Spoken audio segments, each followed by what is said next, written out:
Good morning, everybody. It's Lolly wearing my big old blingy Christmas ring. I wanted to make a sleeve for a gift card, and I'm sure that it's pretty easy to figure those out, but I added a little twist to it at the end, which you'll see. So what I'm going to use right now is just one of those, let's see, all those cards that come in the mail that or leftover gift cards. Here's a good one, a leftover gift card here that's, empty. So I cut a piece of cardstock at 4 3/4 inches by 4 inches, and on the 4, you want to score it at a half, and then rotate it, and then on the long side, score it at 2 1/4 and 4 1/2. Okay. So let me quickly. I know it's hard to see some of this on the camera. So you see I've got scores here and here and the bottom. And what we want to do is cut all of this off, and we want to angle this a little bit like that, just a little bit. Okay, so I'm going to cut that off. Why did I grab these big scissors? Let's use these. So cut that off. And I do want to angle this a little bit.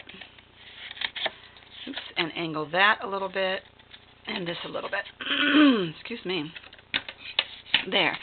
And then all you have to do is fold those in, glue, okay. And then if you have a circle punch, you can go halfway.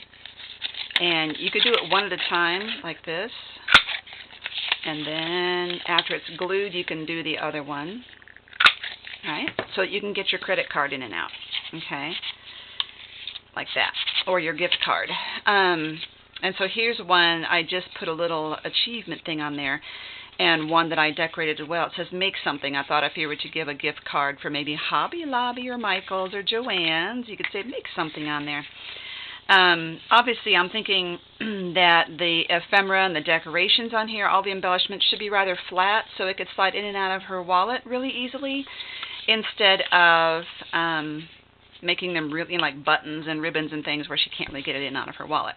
But this led to a discussion we were having about RFID protection, and RFID is radio frequency identification. And the new credit cards have the ability, you can just swipe it. Instead of running the magnetic strip down or inserting a chip into a machine, you could just, called tap and go, or just swipe your card anywhere near their machine and it registers your credit card. And because of this, people who are devising these devices that they can walk next to you and just kind of scan next to your purse and steal your credit card information. So you can buy RFID protection wallets, you can buy protective sleeves for RFID, but what the protective sleeves are you ready for this? Tyvek. Because Tyvek material it's anti-static, and I just have a sheet of it that I had gotten on Amazon. If you get Tyvek envelopes in the mail, you can use those and cut them up, so keep them for sure. The material, it's really tough, can't be torn.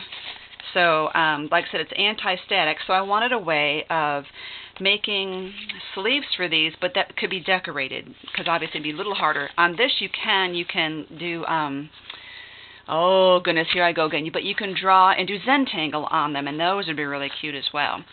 I have found out that your regular craft glues don't work really well, so you need to use like the super glue or the the clear. Here's one right here. I'm really having a hard time this morning. Diamond Glaze is one. Glossy Accents, that's another, in order to seal these shut. So the way that I got these to adhere to cardstock, and I have a piece, this is decorative paper. It's not as thick as most cardstocks. It's kind of a medium weight. So this is the same dimensions. I cut this out to size, and then I got it wrinkled. Cut it out to size. And then I figure out I want the smoothest side of the Tyvek to be rubbing up against my credit cards. You don't want the magnetic strip being rubbed against the rough side. So the rough side's going to go down, and all I did was take Mod Podge, and I took wax paper. I put wax paper underneath it so I could not worry about making a big mess. But if you have one of those really nice craft mats that allows you to do this kind of wet craft. And this is a super cheap paintbrush that's leaving hairs on my project. I always hate to use good brushes in Mod Podge for some reason, so we're just going to leave the hairs in there. I usually pick them out. And then what you need to do is put the rough side down. I usually fold it like this, bend it, and then lay it, and then pull from the center out in each direction. And be gentle with it, don't scrape it. Okay, then I turn that over and get it out of the Mod Podge. Okay, move it over, and then I make sure all the corners are sealed. And I'm letting this dry a good half hour before I do anything else with it. Okay, that looks like it's got a good seal on it. And I have one that's already dried, so I'm just going to take this. You just go along your seams here, your edges, and cut that off the excess. And yes, you can still score this in your machine. On your scoreboard. It's not really a machine, is it? Okay, I'm sure I'm tongue-tied this morning. So this can still go in here, and you can still do the score that to 1/2 inch. Just change hands here. The 1/2 inch, the 2 1/4, and the 4 1/2. And you still cut off the sections that you need to cut off. This one looks like I did it backwards, so I'm going to cut off that.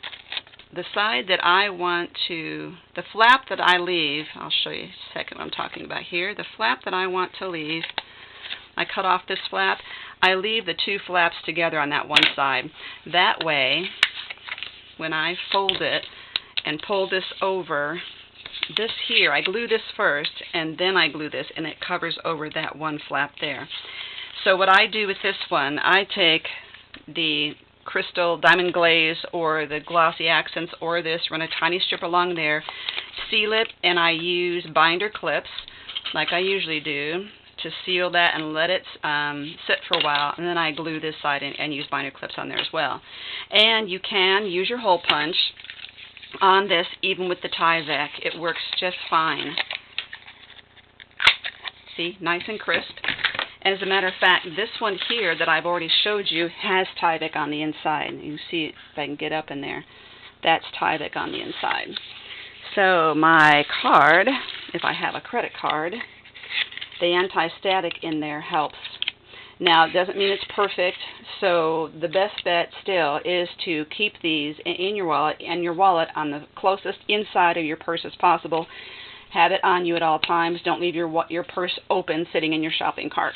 I have tried some various, I've been having a lab day here, I tried various combinations with foil, and foil still is not perfect. It still works pretty well, but it's hard to layer with foil because when you bend it over, I've got a clear seal here of foil, and then the cardstock, and the cardstock was ripping every time.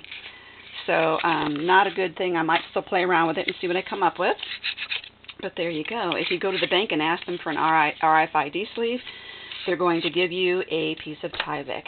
So and this way you can decorate them. And another beautiful thing about this is you can use a different color of paper or cardstock for each credit card, and that way you can just look in your wallet and know which one is your Visa, which one's your MasterCard, etc.